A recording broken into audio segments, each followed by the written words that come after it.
Welcome back to Gaming Top Down. Today I'm continuing my series going over every game in my collection, this time going over the ones that start with the letter T, breaking them down into different categories, games that I haven't played yet, that I'm thinking about purging, and my favorite games that start with the letter T. So without any more ado, let's hop right in.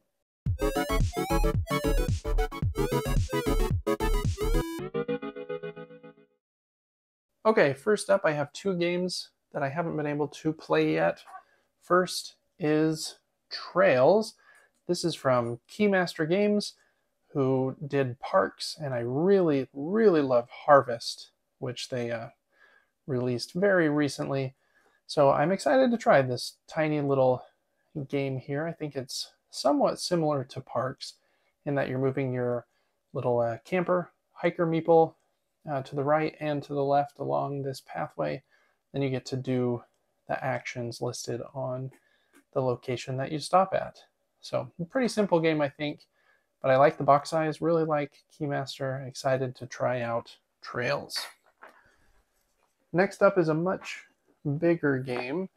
This is Toletum from Board and Dice and Danielle Tashini and Simone Luciani, with the solo mode by David Turksey and Jeremy Avery. Those are very big names in the Euro game space, so I'm very excited to play this one. I think this is my only game that I own in the T series. Board and Dice did this series of games and started them all with the letter T.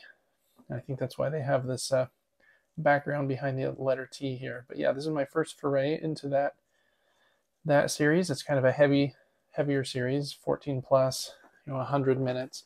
And I don't know much about this one even, or how to play, but it looks like it's a dice drafting game. But there's a lot more going on. You have these cool pieces, kind of this, I forget what those are called, this math piece, this cool pillar, some cool pieces where you're doing some stuff along this board with an action selection wheel up here, I think where the dice are. So I explained that very poorly since I haven't played the game and haven't read the rule book yet, but it's supposed to be wonderful. I'm very excited to get this one to the table. That is Toletum. Okay, next up I have a few games that I'm thinking about purging. First is Tapple, which is a pretty fun kind of party game. You take it to kind of a game night with people that like Exploding Kittens and have played Catan once. Then this will be a hit. It's a fun 15 to 20 minutes where you are trying to come up with words that will match some category, but once someone claims a letter, they push it down, and then you can't use that letter again. So you have to be a little unique in the next word that you give. Just a fun, lighthearted time. We've played it quite a few times. I just think that I have better games in this time frame that I would much rather play. Recently, that is Scout, which is an excellent card game in a box about a 20th the size of this box. So anyways, Tapple's a lot of fun. If you like a quick game, I think it would be a hit for your family. But one that I don't think that I will keep forever. Next up, I have a few big popular games. Next is Terraforming Mars Ares Expedition. This is the only Terraforming Mars game that I have and that I have played. And unfortunately, I've only been able to play this one solo. I have played it 2 or 3 times solo, and it was fun. But I feel like that with the action selection system of how you choose the specific card that dictates the main action that you want to take this round, I think it would be most enjoyable with others. And yeah, most of the people I play with are not into games where they have to spend a lot of time studying and reading every single card. I do think the iconography is pretty good on the cards. I think it's a fun game. I just need to try it out with my game group, I think, which is separate from my wife and some of the other people that I play with more consistently. Because I think in that setting it could be a hit. But a little torn on this one at the moment. I think it's fun, but I'm not sure that I have the perfect group for this game. And I think that people that really like Terraforming Mars, and this one maybe to a slightly lesser extent, kind of play that game and only that game. And I really like variety. And I feel like a game like this would probably shine the most from many, many repeated plays, which isn't that uncommon in board games nowadays. But anyways, Terraforming Mars, Ares Expedition, very fun and solid game. Just not sure that it is right for me at the moment, but we'll see. Definitely one I'm going to give another shot or two before I decide. Next up is a game I've had for a very long time. This is Tokaido, a very pretty and calm and relaxing game. In this game, you are taking a path down the Tokaido Road, and on your turn, you can move as far as you want up to the next, I think, hotel or inn is what they call them. And so moving farther forward, you can get exactly what you want, but anyone behind you will get to go before you. So they might have multiple turns until they overtake your position on the trail. So you never want to move too far ahead. It's a fun, light game to introduce kind of that system. There's another game in this list that uses that similar turn system, which I really enjoy. And I think this one is fun. It's just, I wish the box was half the size, and I think I would maybe keep it forever. It's just a really big box, but it's a fun game, has a special place in my heart. I like the artwork, and it was one of the first kind of hobby board games that got me into this hobby really deeply. I just haven't played it in a long, long time because I'm just gravitating towards other games at the moment. But Tokaido really is kind of a classic. I do think it's a very solid and good game. Again, just shelf space is tight, so I need to make a decision on this one. But look at that box cover. So pretty. That is Tokaido. Okay, and next up, another well-known, popular game. This is Tapestry from Stonemaier Games. I've really liked this one. I think I've played it 3 or 4 times at this point. The artwork is very pretty from Andrew Bosley, and it has some really cool pieces. I, again, just wish the box was maybe a little bit smaller. And yeah, the game is a little deceiving. You think you're going to be maybe having like a war out here on this map, which doesn't really happen. You're kind of doing your own thing in your civilization, and you're putting these cool building landmark miniatures on your little city board here to score points, and you're moving up these 4 tracks in order to have the best civilization by the end of the game. But it's very much a tracks game. On my turn, I choose one of the tracks and move up on that track, and that might let me do some other things like get a technology card or spread my influence on the board, but it's mainly about those 4 tracks. So every time I play it with the big pieces, I'm kind of excited for, I don't know, a 4X game or something like that, like with a bit more of that going on. But it's a little bit different than that for sure. Again, I think the components are awesome, and I've really liked the game the few times that I've played it. But the last time I played, I lost by like 200 points, and I don't feel like I played very poorly. I mean, I must have, but I feel like the civilization card that I had to start with was just way underpowered, maybe, or worse than the one that my opponents were playing with. I know they have some errata packs now that kind of update and balance the game a little bit better, so I might need to give this one a few more chances, maybe think about some of the expansions, which I've heard are excellent. But that's kind of where my mind is at right now with Tapestry. Again, a big box. It's like almost as thick as 2 games, a game and a half, so it takes up a lot of space. But it is cool, and it is fun. Just a little unsure about it at the moment. Okay, and now for my favorite games that start with the letter T. Got a few of them here. This one is Trailblazers from Bitewing Games, and this game it's so cool. It plays so well at such a wide range of player count. You can play it solo, and it's very fun. You can play with 2, 3, and I think it plays all the way up to 8, if I remember correctly. Yeah, 8 players in about 30 minutes, and I think that's about right. On your turn, you have 2 cards in your hand, and they're these kind of long and tall cards. And you'll play one of them, and then you'll pass the other one, if I'm remembering correctly. So it is kind of a card drafting game, similar to something like Seven Wonders, where you're passing these cards around the board. Maybe you start with like 8, and then you play 2 each round or something like that. But you're trying to create loops that go from your 3 base camps, and each base camp has different loops they want. This one, I think, is your hiking camp, and it wants the hiking trails to loop, and the longer that loop is before it comes back, the more points you'll score for it. The blue base camp wants the kayaking loops to be as long as possible. So you're trying to connect these loops with these tricky, puzzly cards. I really like Ryan Courtney's games. One of my favorite 2-player games is called Curious Cargo, and it's like this game kind of ramped up to 15. This one's a lot more lighthearted and can play in a group setting a lot better. Yeah, just a really, really fun game. I think it's great, and I talked about Tapple a minute ago and having games that I prefer in kind of a party setting, and I think this is one that you could also pull out in a somewhat similar setting and just say, yeah, don't worry too much about your score, just have fun placing these loops out, and if you do well, great. If not, then we'll just reshuffle and go again.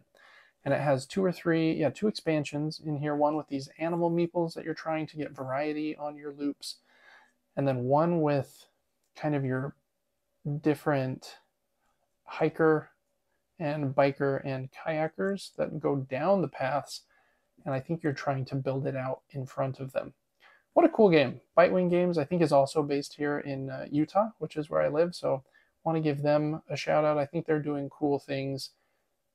And yeah, Trailblazers is just definitely one of my favorite games that, at least in this weight for this size of group, for sure. So I want to give that one a big shout out. Next up is a game I just got recently. This is Tinner's Trail from Martin Wallace. And wow, this game surprised me quite a bit.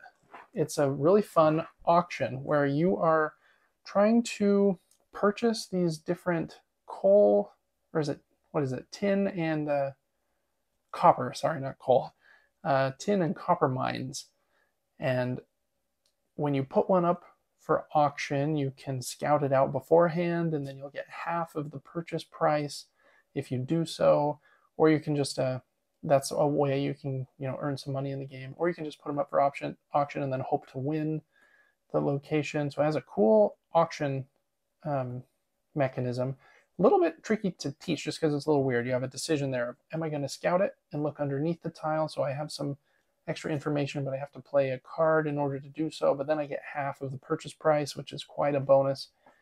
Or I don't have to do that. So that part is maybe a little, fiddly is not the right word, just takes a couple auctions for people to kind of grasp what they can do with them. And then after you've purchased these different mines, you're then extracting the copper and tin from them. Each time you do, the water level will rise in that mine, which makes it more costly to extract. You can help out by building these adits and trains and these port pieces out. So it's kind of an economic game where each round the price for tin and copper will change. This one, I said there were 2 games. There's actually 3 games in this video that use the same turn order system where the action you take will have a certain number of time points, and so you move your piece that number of points, and then the person farthest back on the track will get to go next. So if you take a big action, you might not get to go for a minute. And if you're the farthest back, you might get to have multiple turns in a row before it's someone else's turn. Really, really excellent game. I was very much impressed by my play of Tinner's Trail. Okay, next up, a few lighter games. This is Ticket to Ride. I think Ticket to Ride is a fun time. I specifically have the Nordic countries version for a couple of reasons. First, I lived in Denmark for a couple of years, so Scandinavia has a special place in my heart, and this one only plays 2 to 3 players, so I think it plays in a slightly shorter time, which I appreciate for a Ticket to Ride. I think much longer than that, and the game is lasting too long in my opinion. And it has just a few different mechanisms than base Ticket to Ride. I think there are different kinds of trains and maybe even like some tunnels that you can build. But other than that, it's pretty similar to base Ticket to Ride. And I think it's a really, really fun game. Again, only plays 2 or 3 on this version, but I think the standard version plays up to 4, and I think there are others that can play more than that. So Ticket to Ride is a classic at this point. This is the only version that I own, but I think it is my favorite version of Ticket to Ride that I have played. So that is Ticket to Ride Nordic Countries. Next up, a very pretty drafting game called Trekking Through History. In this game, you were going back in time over 3 days, and in those days, you were trying to visit as many of these like moments in time throughout history and meeting famous people throughout history in order to have the best trek through history, and whoever does that will win. That is kept track of with these cool cards that have the year that whatever event you're visiting took place. And then they have a certain number of, and there's quite a bit on the cards, like the tokens that you'll get and how many hours it takes you to visit that event. And then the next card that you take has to be after 1903 if you took this one. So you're trying to put them in ascending order. Eventually you're going to close that kind of grouping of ascending cards and flip it over, and then you can start a new one. So that is the way you can go back in time. It's closing one of your piles and then starting a new pile. But you get a lot of points if you're able to make a really big pile where you were able to get ascending numbers. This game also has that turn order track where the number of hours that it takes, you move your token forward, and the player farthest back, it's always their turn. You're trying to complete your own little board here with these tokens that you will get from the different cards that you draft. And you can draft one of the cards from the central board. Really awesome production. The cards are beautiful. On the back of every card, it has like some more details and explanation of the event that's on the front. Totally optional to look at. You don't have to at all. But it's cool that it's there. The pieces are not cardboard. They're like really nice plastic pieces. There are a few cardboard pieces in the game like this that hold your little crystals, but even those crystals are nice plastic pieces as well. So a very, very nice production. I think this is the 3rd game in this kind of trilogy, Trekking Through blank. I don't remember the names of the other 2. Maybe the National Parks, I think, is one, and Trekking Through something, and then this one, Trekking Through History. Really, really good game. It's surprisingly like snappy and lighter than I thought it was going to be, but I don't mind that. I think it's really good at doing what it's trying to do. So that is Trekking Through History. And last up for this video is a game that's been a really big hit and I feel like doesn't get a lot of buzz. Very, very short game you can introduce to almost anyone. This is Twisty Tracks from Jeffrey D. Allers and Rio Grande Games, or Rio Grande. I don't know how to pronounce words. But this is a fun game from 1 to 4 players, and you have this little border of train stations, and on every turn you're going to take one of your tiles here. Everyone shuffles their tiles face down. You're going to flip it over and then orient it some way next to your starting train station here where your 4 trains are. And when you set it there, any trains with a connected track will move to the new end of that piece. And for every border they cross, you score a point. Then you're trying to get them to these destinations. And the first one to get to these destinations, especially the ones farthest away in the top right corner, will score more points. So you've got 2 conflicting ways to get points there, where The longer I can keep the trains out here doing as many loops and flipping around as possible, I'm going to score a ton of points from them crossing borders a ton. But I'll also get a lot of points if I jet out to some of these more valuable, what are they called, train stations. That's the whole game. On every turn, you will put a tile down, move your trains, add any points if you got any, and then it's the next turn. And after your whole board is full, or everyone has, what's the word?